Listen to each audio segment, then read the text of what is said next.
I will tell you the fact that we have one child every 1 minute and 3 seconds arrive into foster care.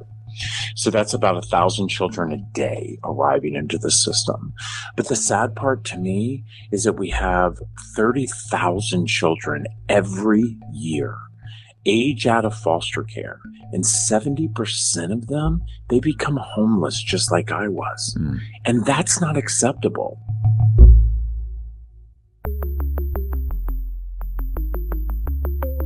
Who am I? Who am I? Who am I? Who am I?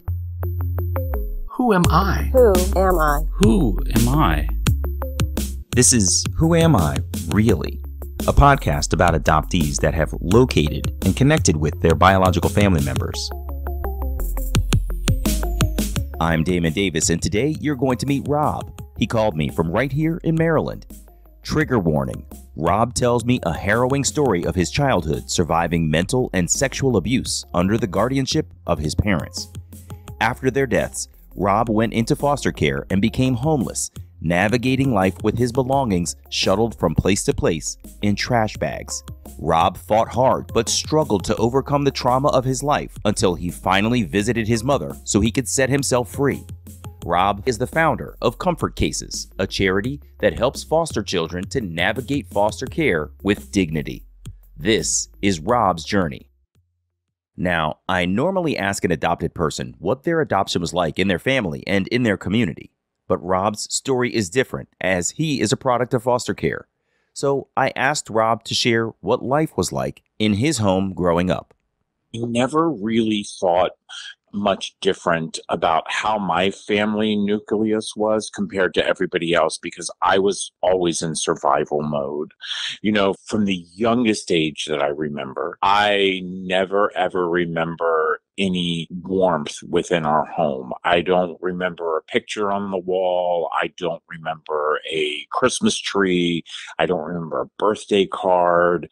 I never remember my mother or my father ever saying, "I love you." Lots and lots of every middle of the night being woken up, having to move out of houses or apartments, or going and living at shelters, or standing in a food line to get food. It was a constant abuse physically and mentally. The physical abuse, I used to always say, you know, as a young boy, you know, that I used to sometimes would want my father to do the beating because the physical abuse was, the bruise went away. It was the mental abuse that seemed to linger. So it was rough. It was rough. And by the way, I'm the youngest of 10 kids. Oh my God. A mother who had been married 6 times, brothers and sisters that were in and out of the house at all nonstop, you know, either going to child welfare or going to live with a grandparent.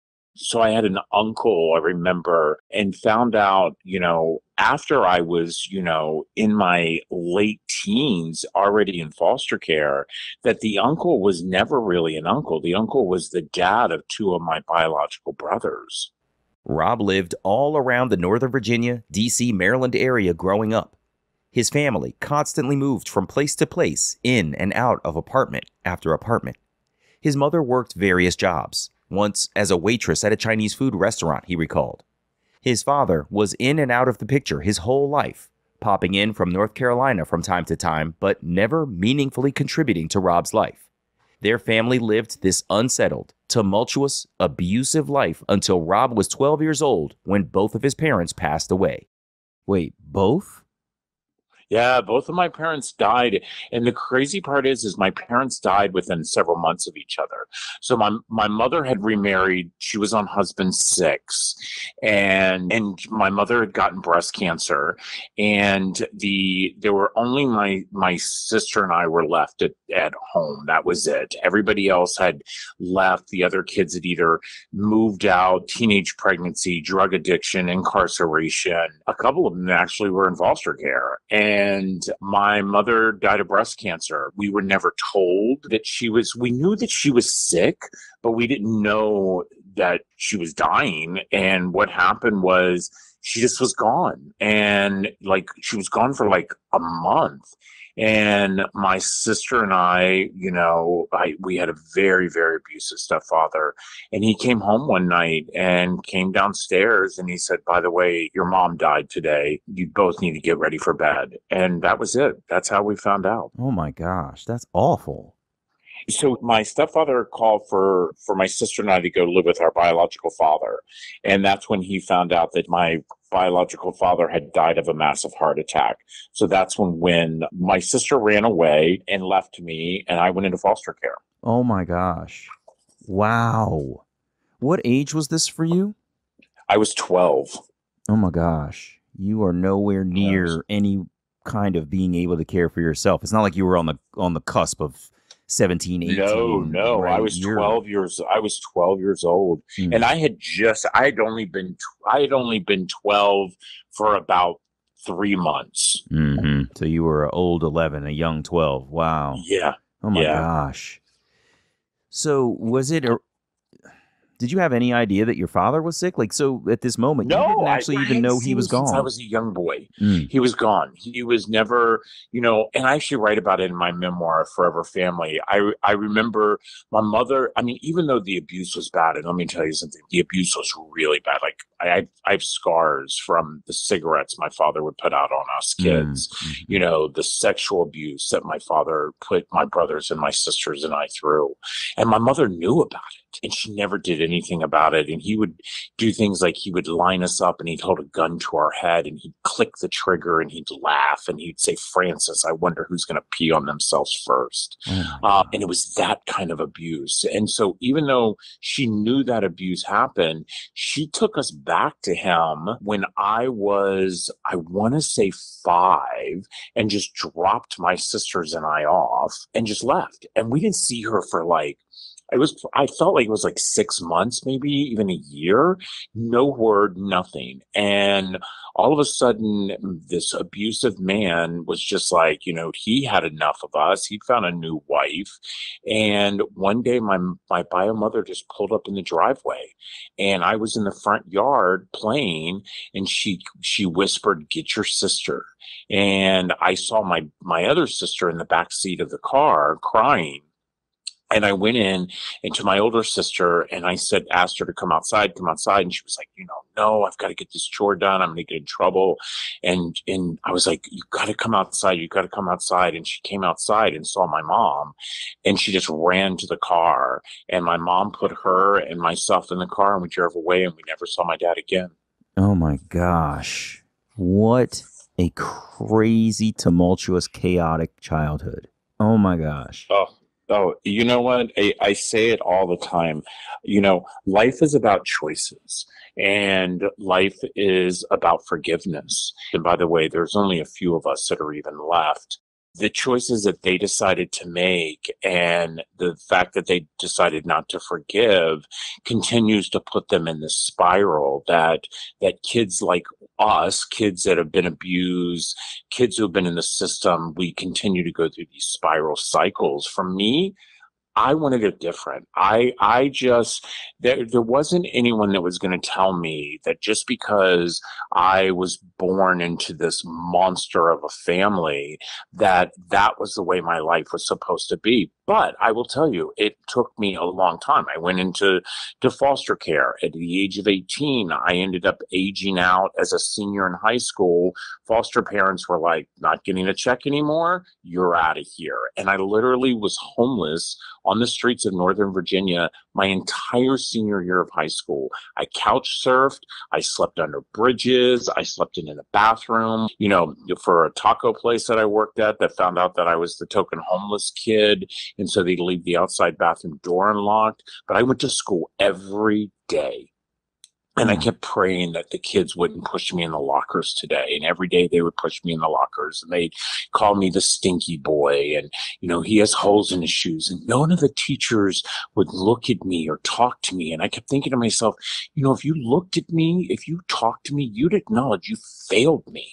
But instead, I did it. I graduated from high school. I joined the United States Navy. And I decided that I was not going to allow the trash bag that I carried or the system that I came came from to define who I was. That's amazing. But then I got hooked on drugs. I went into rehab. I had 4 suicide attempts. And it was in my early 30s when I finally went to my parents' grave. And I had been there since I was 12 years old. Well, let me pause you for a moment. You're flying past some really important stuff, and I want to dig into just a couple of things. What was it about your high school years that kept you motivated to continue to go to school? A lot of kids would have just gave up. They'd have been like, screw this, I'm out of here. This is the least of my problems. Why did you continue to go to school?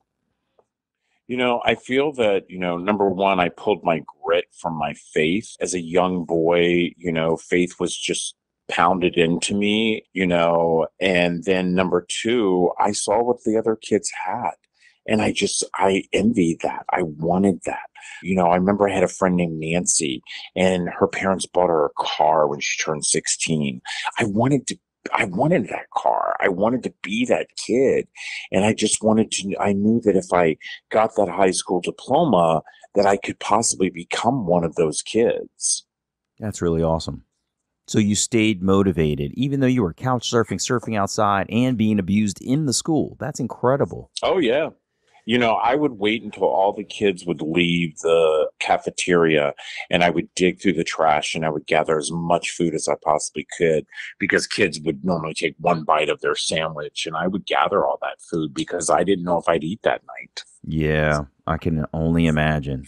That must have been a rough existence, but I mean, that grit and your faith sounds so powerful. It's really, really incredible. Tell me about the decision to go into, did you say it was the United States Navy? Yeah, and you know what? It wasn't. So the thing is that kids in foster care, we have 3 choices. We have the choice, number one, we give up. We give up. For me, I thought about it. I'd already lost a sibling to suicide. I'd lost a sibling to drug overdose. I knew about giving up. Number 2, you give in. You commit a petty crime, you end up behind bars. I mean, most people don't even realize that 72% of our prison inmates on death row were actually in foster care. 72%. And it's the reason because the choices that they had to make just to survive. And then the third thing, I believe, is that you give it all you got. And that's what I chose to do. I'll never forget the graduation day. I mean, that to me was probably next to my foster parents, telling me I had to leave and, realizing that I was alone, was probably graduation day of high school, when all the kids were lined up. And, they had caps and gowns on all of us. And I just couldn't believe I'd made it. I was scrawny and long hair. And I knew I had an odor about me because I smelled myself. And, but walked across that stage and people were clapping and screaming. And then they called my name. And it was absolutely silence. And I realized at that moment that was the time where it was like, wow. That trash bag I carried, that weight of, everything really was happening, that I was disposable and invisible. And, and at that point I walked the streets for a couple of more weeks and making, that choice of deciding I have to do something. And so I decided to join the United States Navy. I actually hitchhiked down to Route 32 to Fort Meade, Maryland. I knew where the base was, and I actually walked up to the front gate and I said, I want to join the Navy. And the guy looked at me and said, young man, that's not the way it works. The guard at the gate at Fort Meade told Rob he needed to find a U.S. Navy recruiter, take the ASVAB test, the Armed Services Vocational Aptitude Battery, which the Armed Forces uses to determine a recruit's vocational capabilities and potential for occupational success. Rob passed the ASVAB, was accepted into the Navy, and was shipped off to Great Lakes, Illinois. But before Rob went any further with his story, I asked him to go back and expand upon an experience in his young life that you may have missed. Rob talked about the trash bag he carried, feeling invisible and like he was disposable. So I had already knew about the F word and not the dirty one. I knew about foster care. And so to me, it was like a savior. And it was like, oh, kids who go in foster care are taken care of and they're fed. But gosh, I will tell you, I went into foster care walking up the driveway with a trash bag because that's where they had me put all my belongings in before I went into this house. And then I went into this house and, even though I had known the people from, living down the street, they were foster parent. I didn't know their favorite color. I didn't know, their middle names, but I had that trash bag. And I was always pointed out about, oh, these are my biological kid and this is our foster kid. And, it was that always being reminded that I was different. And then, I kept succeeding. I kept, going to church on Sundays like they told me to and cleaning the house when they asked me to. And so in the fall of 1984, when I turned 18 years old, I never, ever, ever expected to see my trash bag again.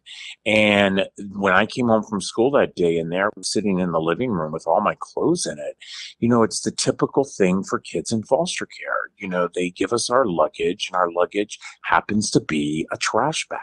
And nobody thinks, I have talked to social workers all over the country, and none of them they come to me and crying, saying, we've never thought about the fact of what it's making this child feel like. I mean, children come into foster care because of choices other people made. Mm-hmm. And then we give them a trash bag and just how degrading that makes us all feel. Mm-hmm. Yeah, that's right. The signal it sends is you are equivalent to this bag you're carrying. Yes. Yeah. Yes.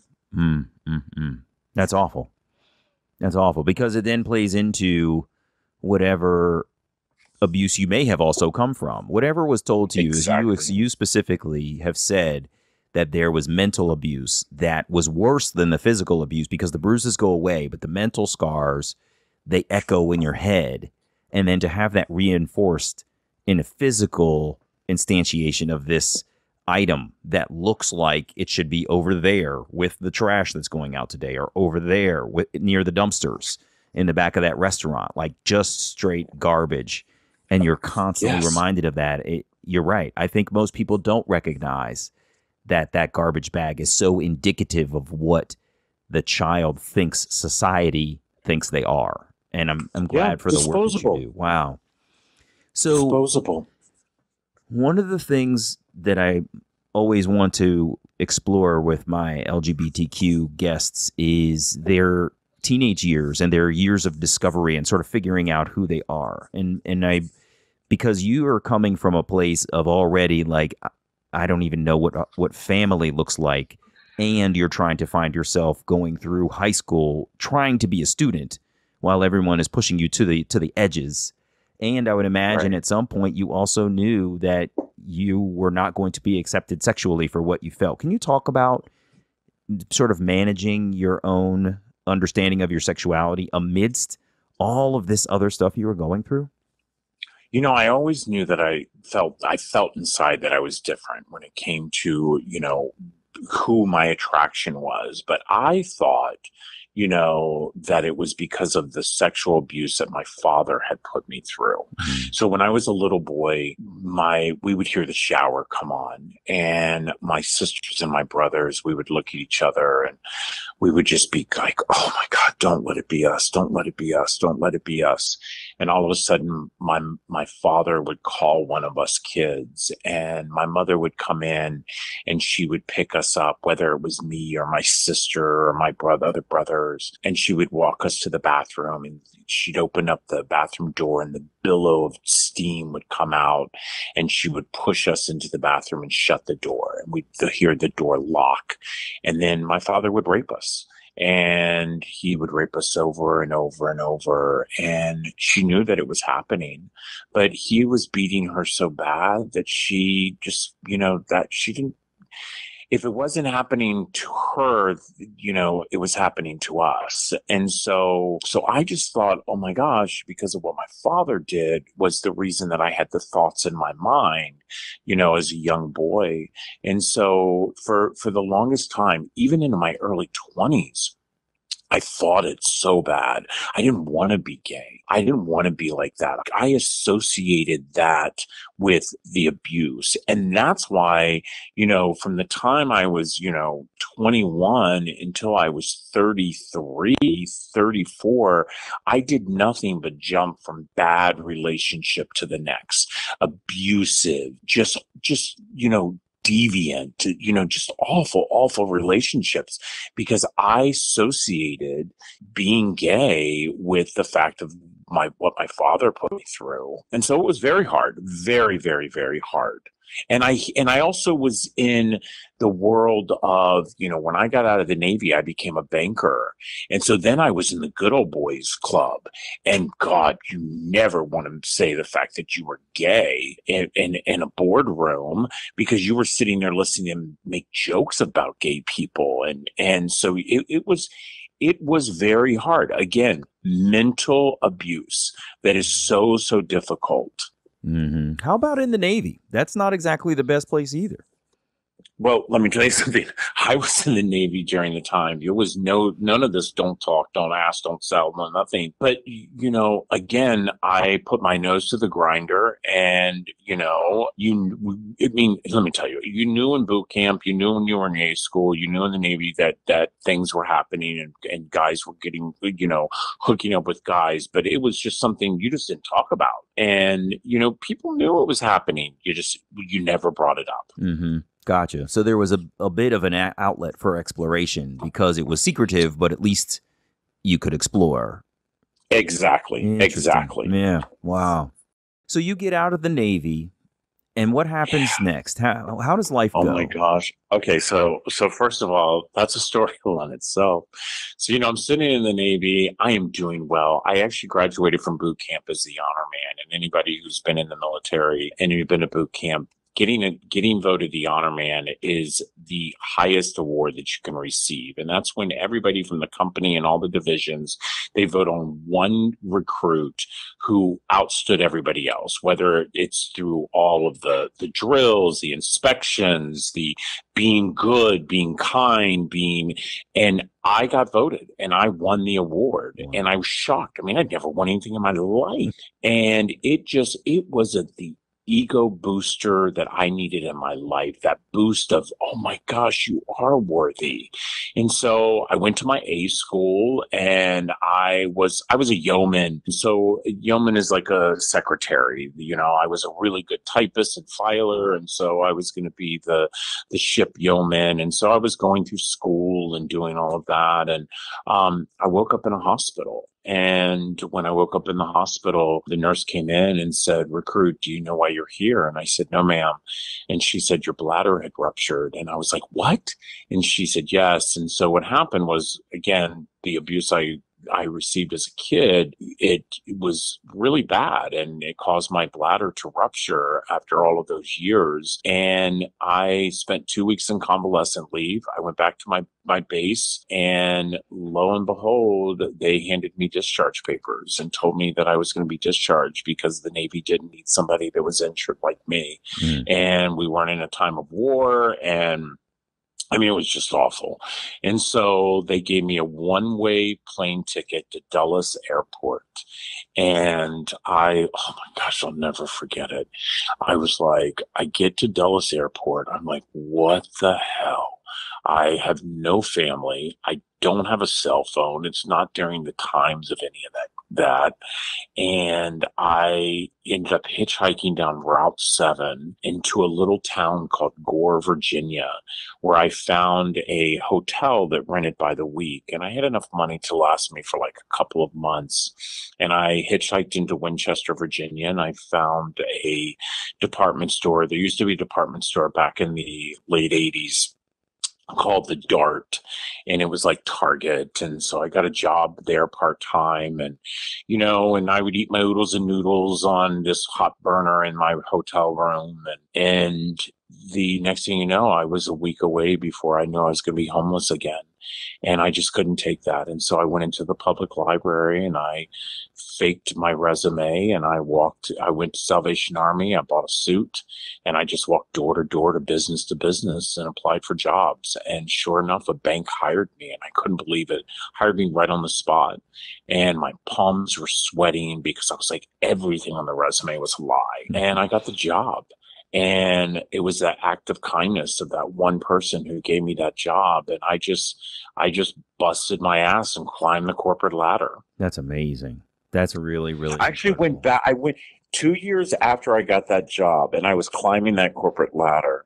I went and turned my letter of resignation in, and I'll never forget it. I'll never forget standing in my boss's office, and he was like, what are you doing? What is this? And I said, I can't work here any longer. And he said, what do you mean? He's like, I tell you to come to work at 8. You get here at 7. I tell you to leave at 5. You stay till 8. He's like, you're the hardest work. He's like, you're climbing the ladder. I had gotten my own car by this time, my own apartment. And I told him about lying on my resume and about how the guilt was so heavy. And I remember he went over to the file cabinet and pulled out my resume, and he ripped it up, and he ripped up my letter of resignation. He said, now go back to work. He said, you're one of the most honest people I've ever met. And he's like, and we need you. And that's what I did. My gosh, that is incredible. Because that believing in you, the person, not what you've said you are, but your actions have demonstrably shown that you're trustworthy, you're hardworking, and he wanted to keep you. That is absolutely amazing. Wow. Yeah, it changed my life. I mean, literally changed my life. As he said, Rob was climbing the corporate ladder. He had a car, he bought a house, and things were good. Rob admitted that he had some depression and substance abuse issues, and he used drugs to manage the depression. At 31 years old, Rob woke up in the hospital after a week of binging and the subsequent overdose. He assumed he was going to lose his job and things were going to spiral downward. During that low time, Rob gathered himself and went to visit his mother's grave, a place he hadn't been since he was a little boy. Rob was a man with a job, a car, and a house, but still, he needed to face the shattered pieces of his past. And I fell on my knees and I said, I forgive you. I forgive you for all that you put me through. I forgive you for not me being your baby and, allowing him to just try to break me and all the scars. I said, I forgive you. I said, but just because I forgive you doesn't mean that I'm setting you free. I said, I'm setting myself free. And I'm literally not even kidding. It was this feeling that I had never felt before. And that moment in my life, it was life-changing for me. I ended up checking myself into rehab. I left my job. I went into rehab for 30 days. I got clean and came back out, got a job immediately back in the banking world, didn't lose my home or anything. And at that point, life was amazing. And then I met him. I met my now husband, him and I have been together 18 years, and I was 36 years old.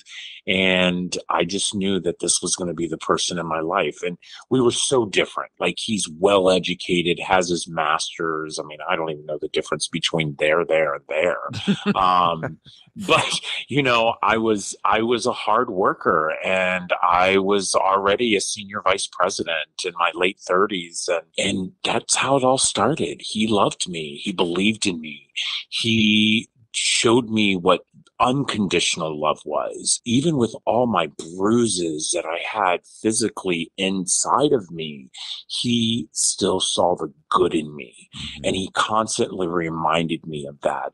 And the one thing he kept reminding me of is that you got to stop lying. And I said, why? And he says, because it's not good for you to lie about who you are. And I said, but Reese, if these people knew that I was the homeless kid, that I was the recovering addict, that I was the kid who ate out of the trash cans, so I was the uneducated kid. I said, I sit in boardrooms. I said, really, would they break bread with me? And he said, who cares? He's like, the fact is that they would know the Rob that I know. And he's an amazing person. And it was Reese who got me to finally step up and to tell my story and not to be ashamed of who I was. That's really fantastic. It's a special person that can look inside of somebody else and lift them up when they don't think that they can even stand up. That's really, really special. And I can totally see why you fell in love with Reese. He sounds like an amazing guy with some insight into people. It's really, really awesome. And the love that I can sense that you guys feel for each other is really fantastic. Well, the thing is I'll never forget on our very first date. And again, I write about it in my memoir. My very first date with Reese was at a Chinese restaurant. And I'll never forget looking at him. And I said, I have one question. And he says, what's that? And I said, do you want to have kids? And he said, what? And I said, do you want to have kids? And he says, that is the strangest questions to ask on a first date. And I said, listen, I said, I'm in my late 30s. I said, I want to be a dad so bad. And at this point, I had not told Reese anything about my past. And I said, I want to be a dad so bad. And I said, I know being gay, is just something that people just say you can't be a dad, but I want to be a dad. And he had asked me, he's like, what about your dad? And I said, I don't have a dad. I said, I've never had a dad. And that's how I kept it. And he looked at me and he said, he says, I've always wanted to be a dad. He was like, but first I want to finish my master's. And I was like, well, I wasn't talking about next week. And he laughed. And that's how, it started. That's amazing. That's a heavy question to ask somebody on the first date, but I know. Wow. And then he actually went on a second date with me. I know. It's like, geez, this guy's moving quick, but something must have felt right. That's really incredible. Really cool. So what ended up happening? Obviously, you guys have stayed together, gotten married. How did you start to form family? We did. So, the crazy thing is most, and I don't mean to put every gay person in the same box, but it's very common. We're known for gay people to start dating and move in together immediately. And that just wasn't Reese and I. So we both lived in DC. Reese lived in DuPont. I lived in Trinidad. And Reese didn't feel safe in Trinidad, and I didn't feel safe in DuPont. And people look at us all the time and say, well, what the hell are you talking about? I grew up in living on the streets and being in the inner city. I didn't feel comfortable around white people. White people always seemed to have hurt me. And then people of color didn't. They are the ones who opened up their doors. And so I didn't feel comfortable living in an all white dominating area when I was, in my 30s. And so for 2 years, we just dated. He lived at his house. I lived in my house. And then finally, we just decided that we were tired of living apart, and we bought a house together. And so we ended up compromising and buying a house in Eckington, which is, like Gallaudet area, and bought a house. And he was getting his master's, as I had said earlier, and he graduated in his master's. And the day after he graduated, I walked in the front door from work and I laid down adoption papers. And he said, what is this? I said, you said once you got your master's that you'd want to be a dad. I said, let's do it. And so he was like, I just graduated yesterday. Like, I said, hey, first date PTSD. Oh my gosh. I said, you didn't say, you said when you graduate. And so, we filled out all the paperwork. We were going to adopt overseas. And all of a sudden, we were watching the NBC morning news on a Saturday morning, and Barbara Harrison came on. And for our area, Barbara Harrison's a local celebrity, and she used to do this show called Wednesday's Child, which was highlighting a kid who needed to be adopted out of foster care. And Reese looked at me and he said, can you explain to me why we're trying to adopt overseas and we don't adopt through foster care? And I said, because I know how those kids are. And he was like, you were one of those kids. And it was just like that light bulb moment went off. And I remember sitting in the chair with my coffee and I started to cry. And I looked at him and I said, I was one of those kids. I said, and I need to save. And I thought I was going to save the kids. Oh my gosh. And he says, Rob, if we could just change one of their lives just for one day. He was like, what a dad is that? He's like, it's an amazing dad. Reese is so smart. He's so kind. He's so gentle. And that's how it started. That Monday, we went to DC Child and Family Services and said, we want to be parents. And they said, yeah, you want to adopt a baby, don't you? And I said, of course. And they said, yes, so does everybody else. And they said, the best thing for you to do is to be foster parents and just see what happens. And I said to Reese, I said, there's no way in hell. I said, I can't have a kid come into our home and then all of a sudden they have to leave. And he says, you don't know what's going to happen. He's like, again, remember what I said. If we can change a child's life for one day, we've made an impact. And so we filled out the paperwork, and little would we know, and this is crazy as heck, little would we know, 6 months later, not one, but two kids arrived. Wow. That must have my been daughter wild. was 4. Mm-hmm. Yeah, my daughter was 4 and her little brother was 2. Mm-hmm. And when they called us, I said, we said we only wanted one. And the woman said, I know, but they're a sibling group. And Reese had made me promise him that if they ever called about siblings, we wouldn't split them up because my family was so split up. And so Amaya and Makai arrived, and all of a sudden we were these two dads, with 2 kids and 2 kids of color. So it wasn't like, people got to realize the fact is that when you are a child of color, things are different. Your hair is different. Your skin is different. What kind of lotion you use is different. Nobody was there to guide us through this. But then the crazy part is 3 months later, the phone rang again. And the social worker says, we have 2 more kids. And I remember I came home and he said, Reese, they have 2 more kids. They really want us to meet. And Reese was like, we already have 2 kids. And they're like thriving. And I said, but they're probably going to go back and live with their bio parents. And I said, and these 2 boys, maybe they're the ones. And the next thing you know, we became a family of 6. Wow. Oh my gosh. Unbelievable. Yeah. You guys have some big hearts, man. And I know those kids are feeling a lot of love. That's really incredible. Tell me about when the kids came to your home, because I know that was an impactful moment for you in recognizing that there was a cycle repeating itself that you wanted to break. Well, that was the thing that shocked me the most, because when my first 2 children arrived, Makai, I could not believe that when the social workers showed up that they had trash bags. And I literally was like, what in the world? I said, are you kidding me? I was like, you all still use trash bags? And the social worker said, well, what should they be using? I said, how about some dignity? And and Reese by that point in our relationship had already met some of my bio family. He knew my entire story, and he knew that my heart, it just crushed. And then 3 months later, when my 6-month-old and 2-year-old arrived, my 2 boys, they had trash bags. And I just was again like, this is crazy. They didn't even have a baby blanket. They didn't have a toothbrush. My daughter had been in 3 different placements and she had 8 cavities because nobody had stopped to brush this little girl's teeth, and it just weighed so heavy on my heart. But at that point, I was so focused on my career.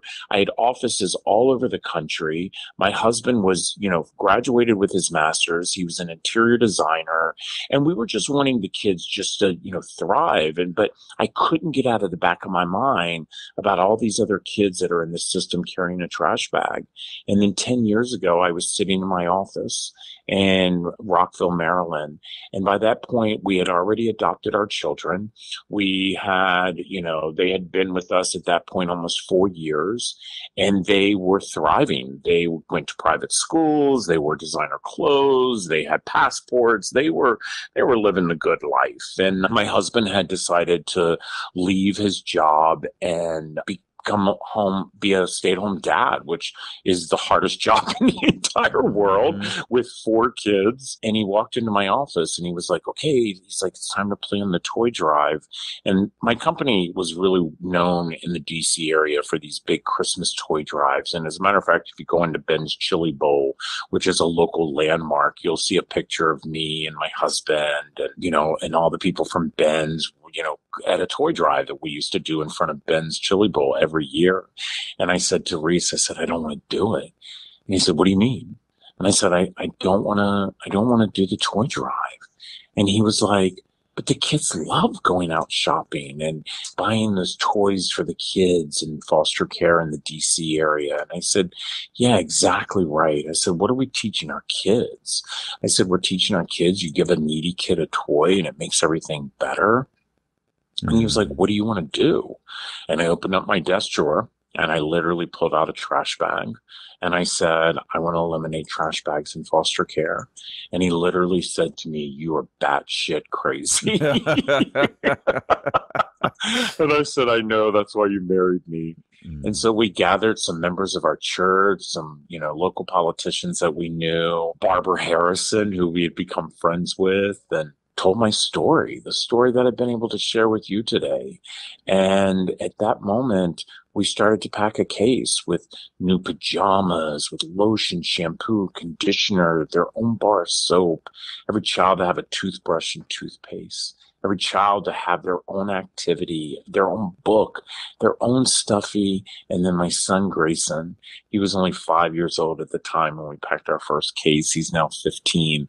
And he said, Daddy, we got to put a blankie in every case. And I said, a blankie? I said, you know, these kids aren't cold, Grayson. He says, I know, Daddy, but every time they wrap themselves up there in a blankie, they know we love them.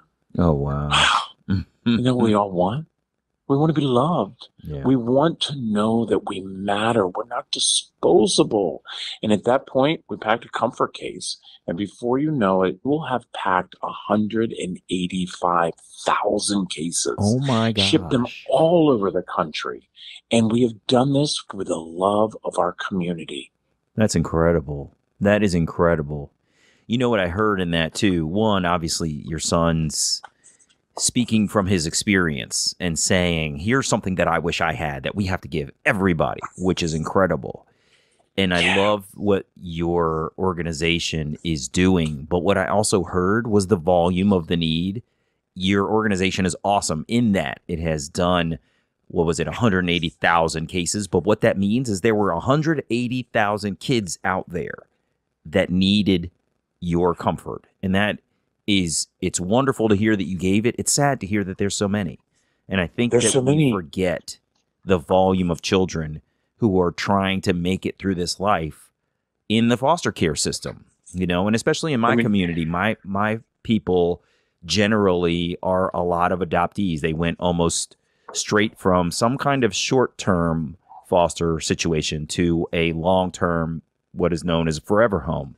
There are some other longer-term foster folks out there, but I think we forget this volume of people who are trying to navigate their life and need folks like you, like me, like others who are listening to step up and provide some of the comfort that goes into your comfort cases. That's amazing. Well, you know what? I will tell you, the fact that we have one child every 1 minute and 3 seconds arrive into foster care. So that's about 1,000 children a day arriving into the system. But the sad part to me is that we have 30,000 children every year age out of foster care. And 70% of them, they become homeless just like I was. And that's not acceptable.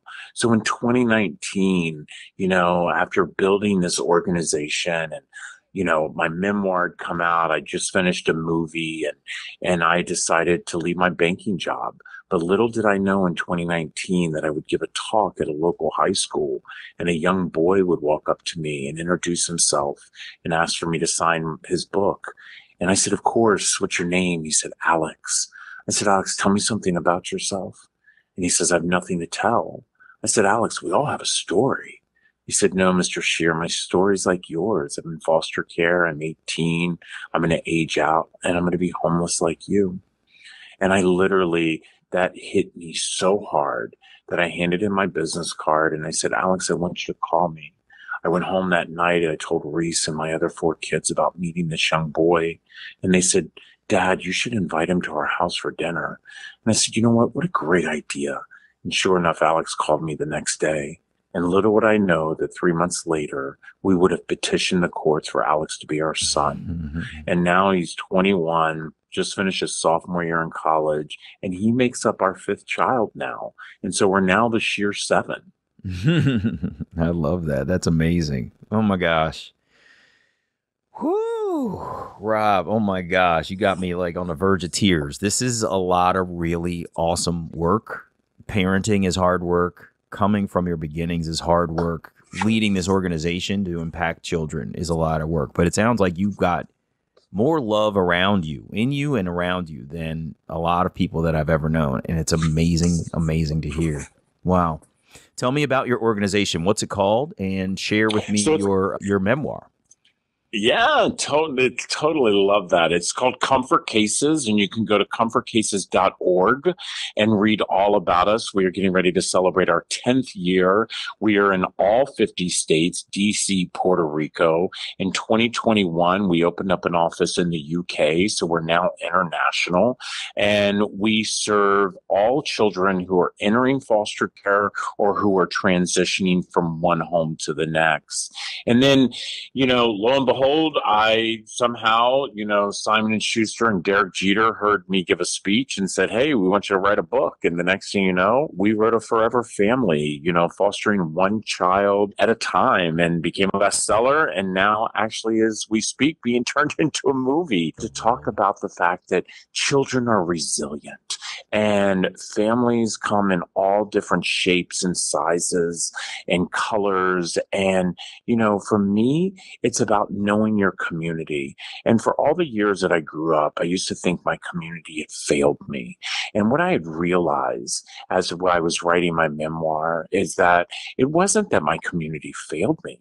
They just weren't educated about kids like me. And that's what I hope to do now, is I hope to educate as many people as I can about children who are entering the foster care system and who are in foster care, and to understand that at the end of the day, they are children who belong not to me, not to you, but to us.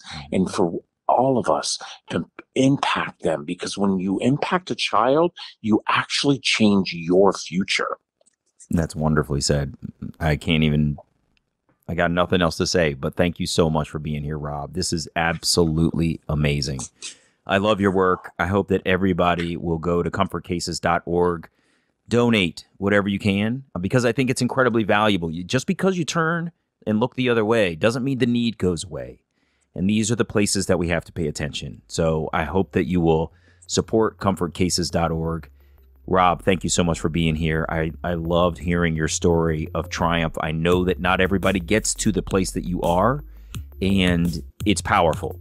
And I think it's powerful for people who haven't even gone through nearly as much as you've gone through to say, let me dig a little deeper inside myself. I've got more to give. And I think it's incredible that you're able to be motivational in that way. So thanks for being here with me. I appreciate it. Thank you, my friend. Take care, and I hope to see you soon. I hope to see you too, Rob. Take care. All the best. Take care. Bye-bye. Bye-bye.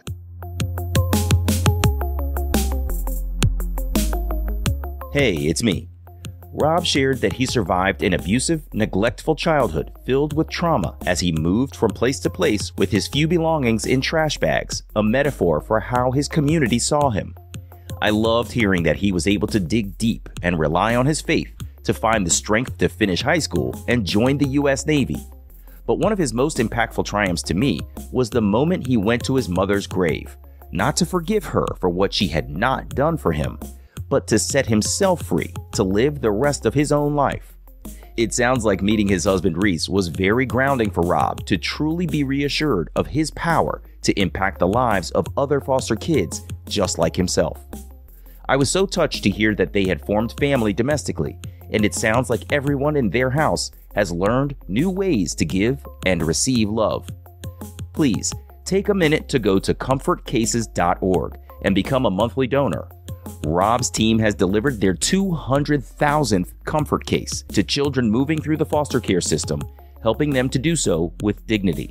I just became a monthly donor because I believe in what Comfort Cases is doing to help children in foster care feel like someone cares about them. I do, and I know you do too. I'm Damon Davis, and I hope you found something in Rob's journey that inspired you, validates your feelings about wanting to search, or motivates you to have the strength along your journey to learn, who am I really?